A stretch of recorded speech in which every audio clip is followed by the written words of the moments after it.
ये अफसोसनाक वाकया जो चाइनीज़ के ऊपर अटैक हुआ कराची में, अब उसकी तफसीलात जो है वो सामने आ रही हैं। शुरू में सिर्फ ये पता चला कि एक धमाका हुआ है, फिर एरिया को कॉर्डन ऑफ कर दिया गया, फिर बाद में आहिस्ता आहिस्ता इत्तलात आई और पता चला कि चाइनीज़ थे जो पाकिस्तान आ रहे थे। पाकिस्तान और चीन की ज़बरदस्त दोस्ती है, एक शराकतदारी भी है। चाइनीज़ और पाकिस्तान जो है वो एक दूसरे के साथ मिलकर काम करते हैं। यहाँ पाकिस्तान में बहुत सारे प्रोजेक्ट है और पाकिस्तान जो है वो चाइना के साथ तजारत भी करता है और एक ज़बरदस्त किस्म के पड़ोसी भी है। तो ये बड़ा लंबा एक हमारा ताल्लुक है चीन के साथ। लेकिन चीन के जो काम करने के लिए लोग पाकिस्तान में आते हैं उनके ऊपर कई मरतबा अटैक हो चुका है और ये बार बार अटैक होता है। इसमें ज़्यादातर जो दहशतगर्द तंजीमें हैं जिनका ताल्लुक बलूचिस्तान से है या बैरून मुल्क से है, वो ज्यादातर इन हमलों के अंदर शामिल होती हैं। इस मरतबा भी ऐसा ही कुछ हुआ। ये एक दहशतगर्द हमला था जिसमें 2 चीनी शहरियों समेत 3 अफराद हलाक हुए, 17 अफराद इसके अंदर जख्मी हुए हैं। बहुत सारी गाड़ियां जो है वो जलकर तबाह हो गई हैं और चीन ने कहा जी कि जल्द अज जल्द इसकी तहकीकात की जाए, पाकिस्तान के ऊपर उन्होंने कहा। और साथ ही साथ पाकिस्तान ने कहा कि पाकिस्तान और चीन के जो ताल्लुकात हैं ये उनको खराब करने की एक साजिश है। दूसरी जानिब पाकिस्तान की हुकूमत ने यकीन दिलाया कि पाकिस्तान मुजरिमान को न सिर्फ कैफे किरदार तक पहुंचाएगा बल्कि आइंदा इस तरह के वाकयात को रोका भी जाएगा। ये बारहा वाकयात होते रहे। सबसे बड़ी खबर जो गुज़िश्ता चंद दिनों से चल रही है वो अली अमीन गंडापुर साहब के बारे में चल रही है। मैं उनसे मिला था तो जो उन्होंने मुझे बताया वो मैंने आपको बता दिया और जो मैंने सवालात किए वो भी मैंने आपको बता दिए, जो लोग उठा रहे हैं वो भी बता दिए,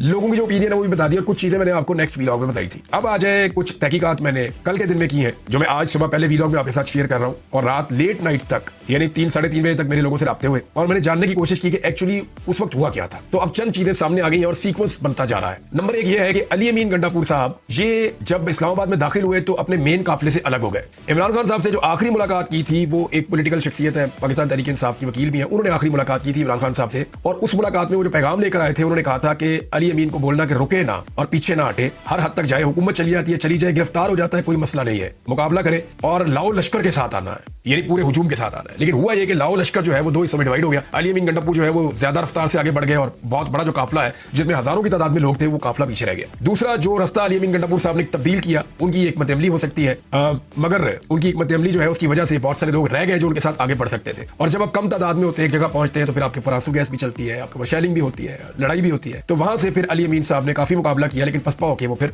चले गए खैबर पख्तूनख्वा हाउस में। अच्छा, यहाँ जो पार्टी के अंदर बहुत सारे लोग हैं उनका ये कहना है कि अली अमीन गंडापुर साहब को मेन काफिले के साथ आना चाहिए था, मेन रास्ते से आना चाहिए था, रुकावटें उड़ाते हुए आना चाहिए था। जितनी बड़ी रुकावटें उन्होंने हटा दी, नो डाउट जो अली अमीन गंडापुर ने किया ये रिकॉर्ड है। यही रुकावटें आप दोबारा खड़ी करें, पाकिस्तान की किसी भी सियासी जमात को चैलेंज करेंगे, इनको अबूर करके दिखाएं। पाकिस्तान में 4 वज़ीर आला है ना, जीबी और कश्मीर भी है, इस तरह की रुकावटें खड़ी करें और किसी को बोले कि वो दूर करके दिखाए, अबूर करके दिखाए। ये अली अमीन गंडापुर की हिम्मत थी और वो सबसे फ्रंट के ऊपर लीड कर रहा था और उसने अपने लोगों के साथ मिलकर जान जोखिम में डाल के अपने बहुत लोगों को जख्मी करवाकर, खुद भी उसकी हालत बहुत खराब थी और वो बड़ी मुश्किल से इसको अबूर करके इस्लामाबाद में दाखिल हुए। लेकिन वहां जो हिकमत अमली तब्दील हुई उसके पर तनकीद होती है कि इकट्ठे जाते, डी चौक में पहुंचते और इतनी बड़ी तादाद में होते कि फिर वहां पे आप जाके अनाउंस करते। क्योंकि देखिए 2 दिन से मोहसिन नकवी साहब बड़े अजीबोगरीब स्टेटमेंट दे रहे थे जो उनके शाया निशान नहीं है। वज़ीर दाखिला को ऐसा नहीं होना चाहिए। तो वहां खड़े होकर कहना चाहिए था कि लो हम आ गए, ये हमारा पाकिस्तान है, हम यहाँ पहुंच गए डी चौक में और हम आए आईनी तरमीम के खिलाफ। अगर दोबारा आईनी तरमीम की तरफ तुम लोगों ने किया और कोशिश की, हमारे बंदे तोड़ने की कोशिश की तो हम फिर आएंगे, हम बार बार आएंगे और हमें तुम नहीं रोक सकते। यहाँ पे अपनी एक फतह की अनाउंसमेंट करनी चाहिए थी। देखिए अली अमीन गंडापुर ने फतह हासिल की है, वो जीत कर आया था, लेकिन जिस जगह वो पहुंचा वहां पे जीत को अनाउंस करना था। वो जीत अनाउंस किए बगैर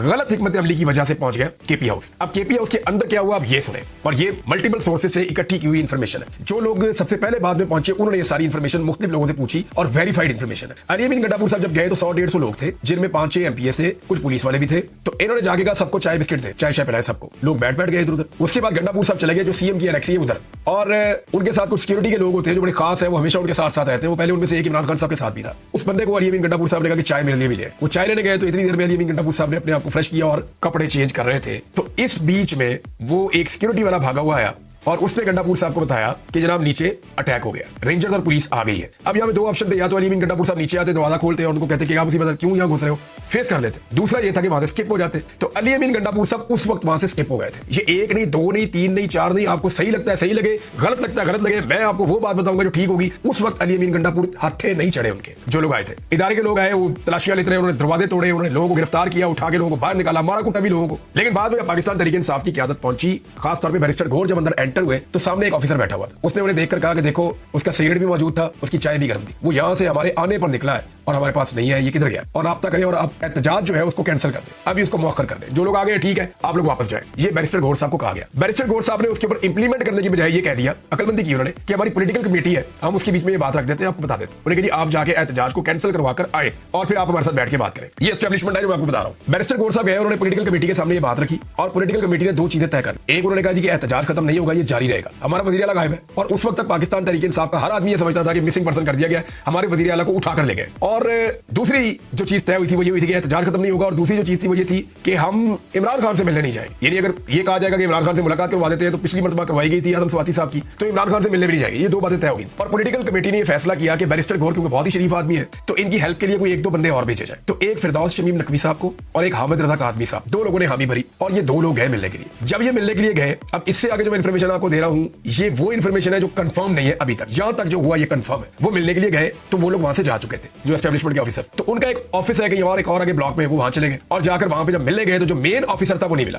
जूनियर ऑफिसर से उनकी मुलाकात हुई और उन्होंने पैगाम पहुंचा दिया कमेटी का कि जी ना तो हम एहतजाज खत्म कर रहे हैं इस वक्त, और ना ही हमारी पार्टी इस बात पे राजी है कि आप इमरान खान साहब से हमारी मुलाकात करवा के तो हम उन्हें मना के खत्म कर दें। हम ये दोनों चीजें नहीं कर रहे। तो गंडापुर कहां है और वो सीनियर ऑफिसर कहां है? उन्होंने कहा जी उनकी तो मीटिंग चल रही है। अब इसमें शुबा ये है कि उस वक्त या तो अली अमीन गंडापुर साहब ने खुद राब्ता किया, मुमकिन है उन्होंने किया हो कि भाई तुम मेरे पीछे भागे हो, आओ बैठे बात करते हैं, या तो ये होगा, या कहीं बाहर अली अमीन गंडापुर साहब जब निकले या किसी जगह छुपे वहां से वो ट्रेस हो गए। क्योंकि देखिए जो अली अमीन गंडापुर साहब कहानी बता रहे हैं ना, वो बता तो रहे हैं, वो पर्दा डाल रहे हैं, किसी और के गुनाह पे पर्दा डाल रहे हैं। तो वो अली अमीन गंडापुर ने तो पहले भी पर्दा डाला था, वो फिर पर्दा डाल रहे हैं, लेकिन एक्चुअली कोई उस पर यकीन नहीं कर रहा। लोगों को पता है कि अली अमीन गंडापुर साहब ने कहीं पे कोई नेगोशिएशन, कोई बातचीत, कुछ ना कुछ हुआ, इनको कहीं ले जाया गया और ये खबर भी दी गई लोगों ने कि जनाब ले जाया गया और वह बातचीत भी हुई है। अब जो कुछ हुआ उसके बाद वो मैं आपको पहले बता चुका हूं कि वो फिर उसके बाद नुसरत जावेद साहब की खबर ठीक है, उन्होंने कहा जी असेंबली में आ जाएंगे अचानक। फिर वो असेंबली में आ गए, खैबर पख्तूनख्वा असेंबली में। उससे पहले उन्होंने चंद लोगों के साथ खाना भी खाया दोपहर का, एक आदमी के साथ दोपहर का खाना खाया, ताकतवर आदमी, और जो ताकतवर आदमी है वो सियासतदान भी नहीं है। फिर अपनी पार्टी के 3 लोगों से वो मिले भी, हिकमत अमली बना के फिर वो असेंबली में गए और वहां जाके उन्होंने तकरीर की, वो वाली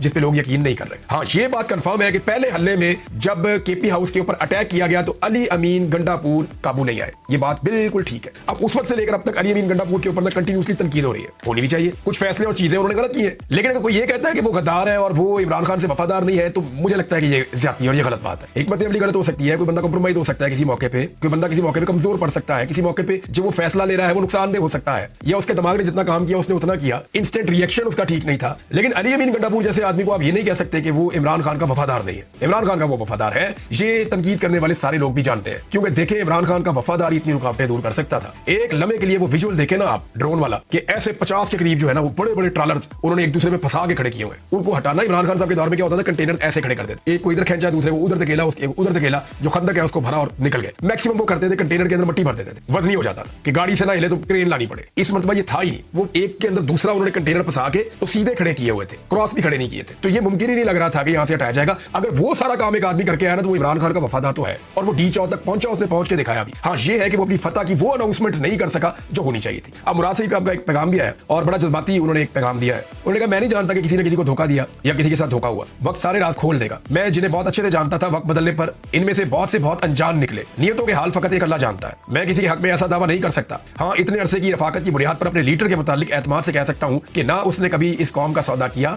और ना वो करेगा। वो अपने मुजरिम माफ कर देगा, अपनी कौम के मुजरिमों को माफ करने वाला होता तो आज काल कोठरी में नहीं बल्कि मसनद पर होता। 4 अक्टूबर के एहतजाज से कमर भी खान साहब से मैदान में उतरने की इजाजत मैंने चाही। जवाबन यही मालूम हुआ कि आपके हवाले से अहकामात में कोई रद्दबदल नहीं हुआ है, यानी आप अभी नहीं आ सकते। मुझे सियासत मिरास में नहीं मिली, मेरी सियासी बका अपने लोगों के दरमियान रहने में है, इनके साथ खड़े रहने में है। ये भी मेरा ईमान है कि जिंदगी मौत अल्लाह के हाथ में। मेरी कौम गवाह है, खुद को लाहक खतरात, वादे खतरात के बावजूद अमन मार्च, जलसों, इमरान खान की अदालती पेशियों, बनी गाला और जमान पार्क के कैंपों में हाजिर रहा हूं, मगर अब जो हुक्म है सो है। मैं इस हुक्म की मसलियत से वाकिफ नहीं, ना ही मैं खुद को इस तहरीक के लिए लाज़िम मलज़ूम समझता हूं, मगर डिसिप्लिन मेरे लीडर से मेरी वफादारी का तकाजा है। मुझे जितना भी नागवार रहे, लाख जबर सही, मगर मैं अपने अहद वफा का पाबंद हूं। इसी तरह एक और पाबंदी मैंने खुद पर लगा रखी है, पार्टी के अंदरूनी मामलात पर पब्लिक फोरम पर बात ना करने की पॉलिसी। मगर मेरा अपनी कौम से वादा है, मेरा कोई भी उसूल किसी भी शख्स से ताल्लुक आपसे और इमरान खान से मेरे ताल्लुक से बढ़कर नहीं है। मुझसे मंसूब हर शख्स इस बात पर गवाह है कि इमरान खान का नजरिया और उसकी कौम मेरी जिंदगी में हर रिश्ते से मुकद्दम है। जिस दिन मुझे यकीन हो गया कि पार्टी की आदत ने इमरान खान से गद्दारी की है, आप मुझे हर लिहाज से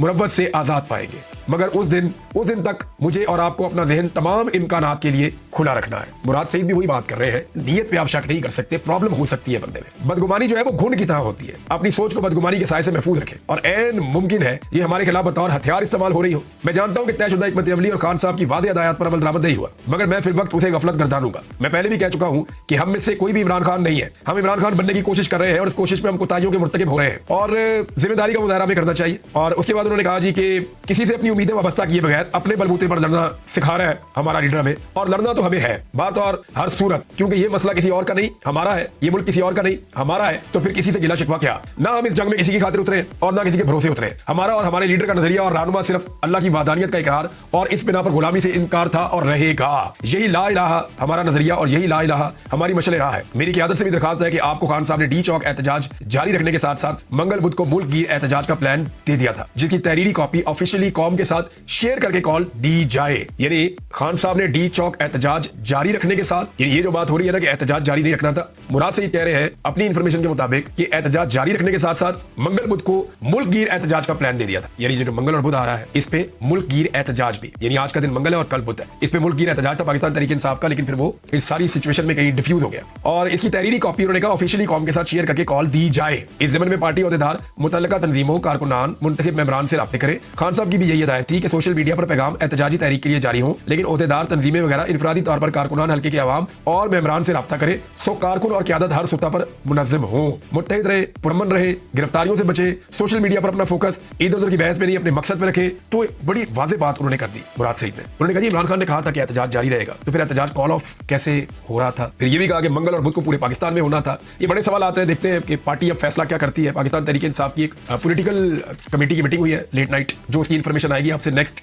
वीलॉग में मैं शेयर कर दूंगा। मौलाना फजल रहमान साहब के बारे से इन्फॉर्मेशन है कि उनको जब वो गए फलस्तीन वाली कॉन्फ्रेंस में, तो उस कॉन्फ्रेंस से अव्वल तो पूरे पाकिस्तान में मारते हैं, कोई फलस्तीन में एहतजाज करे, फलस्तीन के हक में एहतजाज करे, इसराइलियों के खिलाफ एहतजाज करे, पूरे पाकिस्तान में मारते हैं। हुकूमत वाले बहुत मारते हैं, झंडा नहीं उठाने देते फलस्तीन का, लेकिन खुद तब्दील करता है कॉन्फ्रेंस कर देते हैं लोगों को बेवकूफ बनाने के लिए। फजल रहमान साहब वहां पे गए थे, जब वो वहां से निकले तो सिर्फ बिलावल आए और उनको दरवाजे तक छोड़ के चले गए। फजल रहमान साहब खुद बाहर गए, गाड़ी में बैठे और कहा चले गए जहां भी जाना था। नवाज शरीफ और शहबाज शरीफ जब निकले तो आसिफ जरदारी और बिलावल दोनों आए और नवाज शरीफ और शहबाज शरीफ को गाड़ी तक छोड़ने गए, दरवाजे तक नहीं गाड़ी तक छोड़ने गए और वहां से उनको रवाना किया। तो फजल रहमान साहब के साथ थोड़ी सी सर्द मोहरी दिखाई इन लोगों ने। इसका मतलब है कि फजल रहमान साहब ने उनको कोई आसरा नहीं दिया, अपना मुसवदा फजल रहमान साहब की पार्टी ने तैयार कर दिया है और पीटीआई के साथ शेयर कर दिया है। मैंने पीटीआई के लोगों से भी बात की, फजल रहमान साहब की पार्टी को पूछा कि ना क्या मुसवदा, उन्होंने कहा जी आपको बहुत जल्द पता चल जाएगा, 1-2 दिन में हम पब्लिक के साथ शेयर कर देंगे, अपना मुसवदा हम छुपा के नहीं रखेंगे। लेकिन पीटीआई के एक सोर्स ने मुझे कहा जी कि आप ये जान ले कि ये मुसवदा हुकूमत को काबिल कबूल नहीं होगा, जो हमें इसकी समझ आ रही है। एक और भी चीज गर्दिश कर रही है कि शायद हुकूमत में दबाव बहुत बढ़ रहा है और मंसूर अली शाह साहब का नोटिफिकेशन जारी करना पड़ जाए। ये बहुत इंपॉर्टेंट है। पीटीआई के बंदों के साथ क्या हुआ जब उन्हें उठाया गया था, ये पूरी इंफॉर्मेशन मैंने निकाली है बंदों से बात करके, लेकिन मैं आपको ये इंफॉर्मेशन दूंगा अगले वीलॉग में।